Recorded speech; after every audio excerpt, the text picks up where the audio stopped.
இந்த இந்தியாவில் மொத்தம் 139 கோடி மக்கள் இருக்காங்க. போன வருஷம் NCRB அதாவது national crime records bureau reports படி பார்த்தா சராசரியாக ஒரு வருஷத்துக்கு 52,217 ரேப் கேஸ், 1 லட்சம் கிட்னாப் கேஸ், 10 லட்சம் ராபரி கேஸ், இந்த மாதிரி 52 லட்சம் கிரைம் கேஸ் ஒரு வருஷத்துக்கு நடக்குது. இது ஒவ்வொரு வருஷத்துக்கும் 5% இன்க்ரீஸ் ஆகிட்டே போகுது. இதை எப்படி முன்கூட்டியாகவே தடுக்க போகிறோன்னு தான் தமிழ்நாட்டிலேயே பெஸ்ட் 3 ஆஃபீஸர்ஸ் ஆனவங்களை நாங்கள் செலக்ட் பண்ணியிருக்கோம். இவ்வளோ பெரிய மக்கள் தொகையில் தப்பே நடக்கக்கூடாதுன்னு நினைக்கிறது நம்ம தப்பு நடக்கும், நடந்துகிட்டே தான் இருக்கும். இதுதான் எல்லாருக்கும் தெரியுமே, இதை சொல்ல இந்த சீக்ரெட் மீட்டிங் அரேஞ்ச் பண்ணாங்க.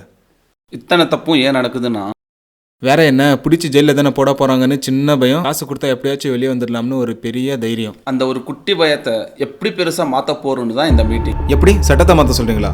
அப்புறம் நாளைக்கு லோக்கல் சேனல்லேருந்து நேஷனல் சேனலுக்கு நம்ம 4 பேர் முடிஞ்சுங்க தான் வரும் சார். என்ன பண்ண போகிறோன்றது கார்த்திகேயன் எக்ஸ்பிளைன் பண்ணுவார். சட்டத்தை எதுவும் நம்ம மாற்ற போகிறது இல்லை, புதுசாக ஒன்று உருவாக்கும். இந்த மிஷனுக்கு நமக்கு full media support and court support இருக்குது. ஆனால் இதெல்லாம் எந்த ஒரு அரசியல்வாதிக்கும் தெரியாது, அவங்க சப்போர்ட் நமக்கு கிடையாது. தெரியுமே, இத்தனை கேஸில் பாதி அவங்களும் அவங்க பசங்களும் தானே பண்ணுறாங்க. 1 மணி நேரமாக அதை பண்ணுறோம் இதோ பண்ணுறோன்னு சொல்கிறாங்களே தவிர என்ன பண்ணுறோன்னு சொல்ல மாட்டேன்றாங்களே. இப்போ நம்ம என்ன பண்ண போகிறோம்னா ஆரம்பிச்சிட்டோம்.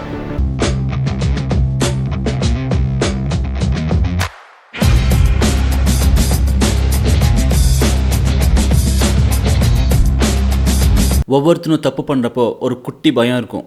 ஆனால் அவன் அந்த தப்போட தண்டனை நினச்சி பார்க்குறப்போ அவனுக்கு அந்த தண்டனை அவன் பண்ண போகிற தப்பை விட சின்னதாக தான் தெரியும். இது எல்லாரும் மனசுலேருந்தும் போகாத பண்ணுறோம்.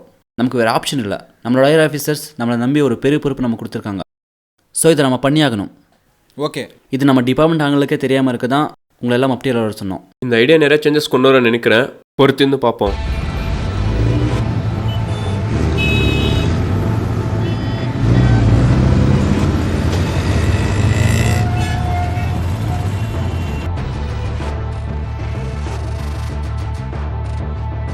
அப்பே ஒருத்தி ப்ளூ சீட்டு போட்டு ஆடிஷனுக்கு வந்தாலே. ஆமாம் சார், அனுப்பிரியா தான். அனுப்பிரியா அவட்ட போய் சொல்லு, அட்ஜஸ்ட் பண்ணிட்டு போனால் தான் அடுத்த படத்தில் வாய்ப்பு கிடைக்கும்னுட்டு. அவள் ஒத்துக்கிட்டான்னா கூப்பிட்டு போய் என்னோட கெஸ்ட் ஹவுஸில் விட்டுரு. அப்படியே ஒத்துக்கலான்னா அப்படியே கேட்டு விட்டு வெளில துரத்திடு. சார் போய் கேட்குறேன்.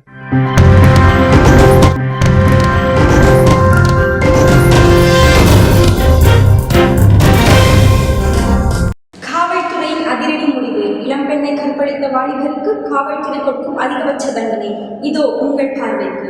இனிமே இந்த தப்பு யாருமே பண்ணக்கூடாது. இனிமேல் யார் ரேப் பண்ணாலும் இதுதான் தண்டனை. ரேப் பண்ணால் மட்டும் இல்லை, ஸ்கூல் போகிற பொண்ணுங்களை, சினிமா கேஸ்டிங் போகிற பொண்ணுங்களை, வேலைக்கு போகிற பொண்ணுங்களை ஹராஸ்மெண்ட் பண்ணுறவங்களுக்கு இதான் நடக்கும். அது ஊரை ஏமாத்தின்னு சுற்றுற சாமி யாராக இருந்தாலும் சரி. இருறா, உன்னை நானே மாட்டி விடுறேன். அவங்க நம்மளை மாட்டி விட்ருவாங்களோ? இருங்க சார், நான் போய் அந்த பொண்ணை கூட்டின்னு வரேன். இருப்பா இந்த பொண்ணுக்கிட்ட போய் நீ எதுவும் கேட்காத, நாங்களே கால் பண்ணுறோன்னு சொல்லு. நான் வேணா ஒரு வாட்டி பேசி பார்க்குறேன் சார். டேய், சொன்னதை மட்டும் செய்டா. கற்பழித்த நபரை போலீசார் சுட்டுக் கொண்டதால் தமிழ்நாடு முழுவதும் பரபரப்பான சூழல் ஏற்பட்டுள்ளது. காவல்துறையின் இந்த அதிரடி முடிவுக்கு மக்களின் கருத்து உங்கள் பார்வைக்கு. சும்மா ரோடு செவனேன்னு போகிறவங்களுக்கு காசு கொடுக்குறது, இல்லை தப்பே பண்ணாதவங்களை பிடிச்சி உள்ளே போடுறது, அதையும் மீறி போராட்டம் பண்ணாங்கன்னா அவங்க அடித்து துவச்சி கலாய்ச்சி விடுறது. இதுக்காக தான் போலீஸ்காரங்க இருக்காங்க இவ்வளோ நினச்சிட்டு இருந்தேன். ஆனால் இன்றைக்கி அவங்க நினைப்பை குடி தோண்டி புதைச்சி விட்டாங்க. இந்த முடிவு எல்லா பொருட்களுக்கும் கொஞ்சம் வருது. இந்த தப்பு பண்ணணும்னு நினைக்கிறவங்களுக்கு இனிமே ஆட்சி பண்ணலாம். காவல்துறையின் இந்த முடிவு மக்களிடம் நல்ல வரவேற்பை பெற்றுள்ளது.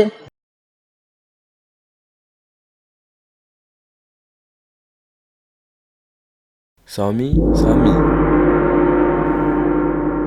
சுவாமி, என் பொண்ணோட நடவடிக்கை வர சுத்தமாக சரியில்லை சுவாமி. என்ன பிரச்சனை மகனே?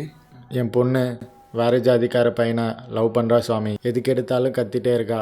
நீங்கள் தான் என் பொண்ணுக்கு ஏதாச்சும் மந்திரம் போட்டு புத்தி சொல்லணும் சுவாமி. மந்திரமா? போடுவான். உன் மகளுக்கு எத்தனை வயது ஆயிற்று? 19 சுவாமி. என்ன 19? உன் மகளை நாளை என் ஆசிரமத்தில் விட்டுச்செல். ஆஹா, தேன் எடுத்துட்டு போய் இவன் வாயில வைக்கிறானே. அவளிடம் நான் பேசி முடித்து வைக்கிறேன். நீ எதை முடிப்பன்னு எனக்கு மட்டும் தாண்டா தெரியும்.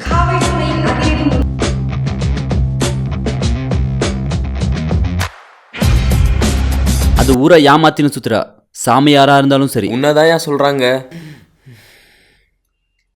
என்ன சாமி? உன் மகளை என்னிடம் தொலைபேசியில் பேச சொல், நான் அறிகுறி சொல்கிறேன். ஏன் சாமி? இப்போதானே சொன்னாங்க. யாரு? நாம் சான்றோர்கள்.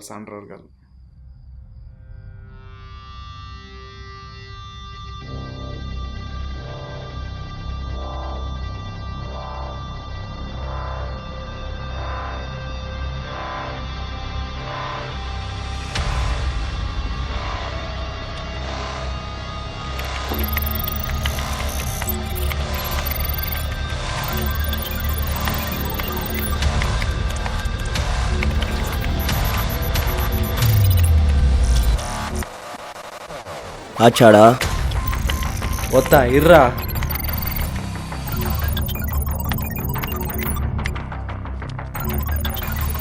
எந்த வீடுறா, எப்படி போகணுன்னு சொல்லு. ஸ்ட்ரைட்டாக போய் லெஃப்ட் எடுத்தனா 3வது வீடு.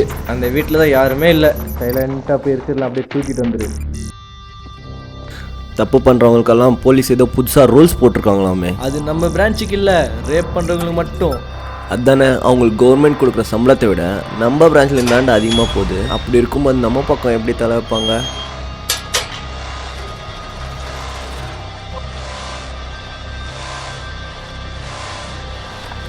எங்க இருக்கு ஓட்டை?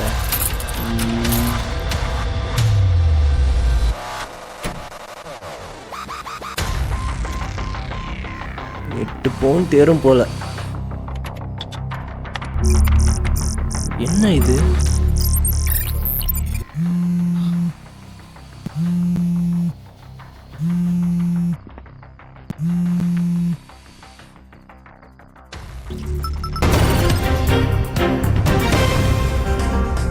போன வாரம் எக்மோரில் 7 பவுன் தங்கத்தை கொள்ளையடித்த வாலிபருக்கு போலீசார் கொடுத்த புதுவித தண்டனை இதோ உங்கள் பார்வைக்கு. எந்த மூத்திர சந்தை இருக்கோன்னு கூட தெரியாமல் ஏதோ ஒரு ஓட்டை கிடைச்சா போதும் அந்த வீட்டுக்குள்ளே போய் எல்லாத்தையும் சுற்றின்னு போகிற கும்பலுக்கு இந்த காணொலி சமர்ப்பணம். நம்ம மூத்த சந்தைகள் இருக்கப்படா தெரியும். அம்மா இந்தியாடா இது.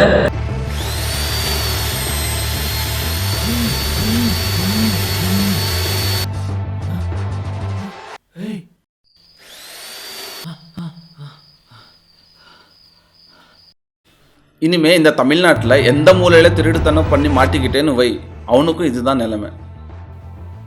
ஹலோ ஹலோ டேய், நீ பெருத்தில் அங்கே பெஸ்ட் வந்துடுறா.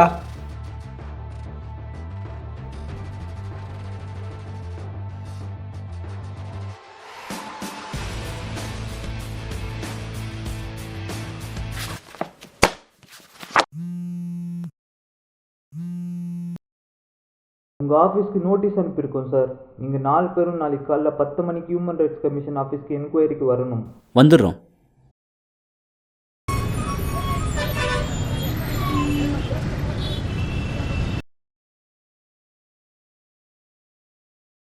என்ன சார் இது, என்ன இது? நீங்கள் பாட்டு அக்யூஸ்டை பிடிச்சி வெண்டைக்காய் வெட்டுற மாதிரி வெள்ளம் வெட்டுறீங்க, ரேப் பண்ணவனை கொடுமைப்படுத்துறீங்க.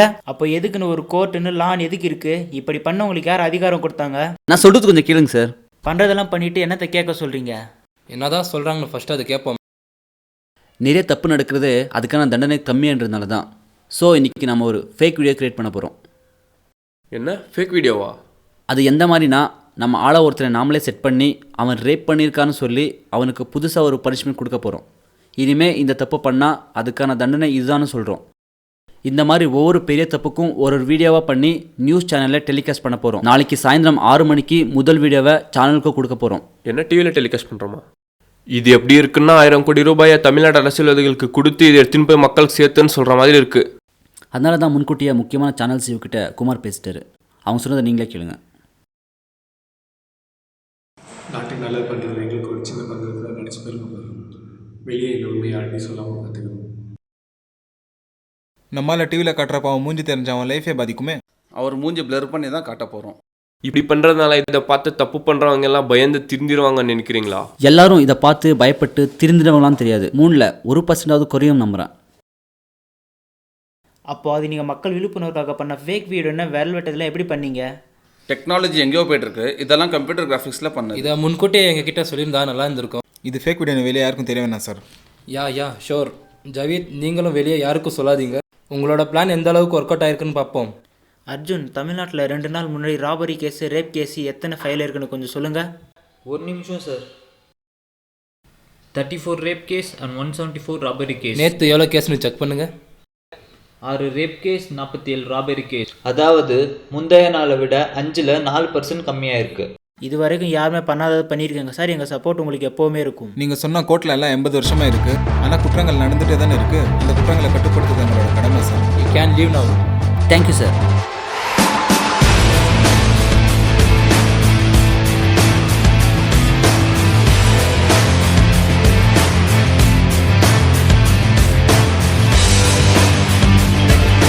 அந்த 53 பேரை இப்போ என்ன பண்ண போகிறோம்? எல்லா போலீஸ் ஸ்டேஷனுக்கும் இன்ஃபார்ம் பண்ணுங்க. அந்த ரேப் பண்ண 6 பேரை, ராபரி பண்ண 43 பேரை 2 நாளைக்குள்ள எத்தனை பேரை பிடிக்க முடியுமோ அத்தனை பேரும் பிடிச்சி சென்னை அடையார் ஸ்டேஷனில் ஹேண்ட் ஓவர் பண்ண சொல்லி இன்ஃபார்ம் பண்ணுங்க. அத்தனை பேரை பிடிச்சி நம்ம என்ன பண்ண போகிறோம்? இந்த நாட்டை திருத்துறதுக்கு எந்த அளவுக்கு அரசியல்வாதிகள் கையில் இருக்கோ அதே மாதிரி தப்பை தடுக்கிறதுக்கு நம்மள மாதிரி போலீஸ்காரங்களுக்கு உரிமை. 139 கோடி மக்களுக்காக ஒரு குட்டி தப்பு பண்ணுறது தப்பு இல்லை. Let's make a change.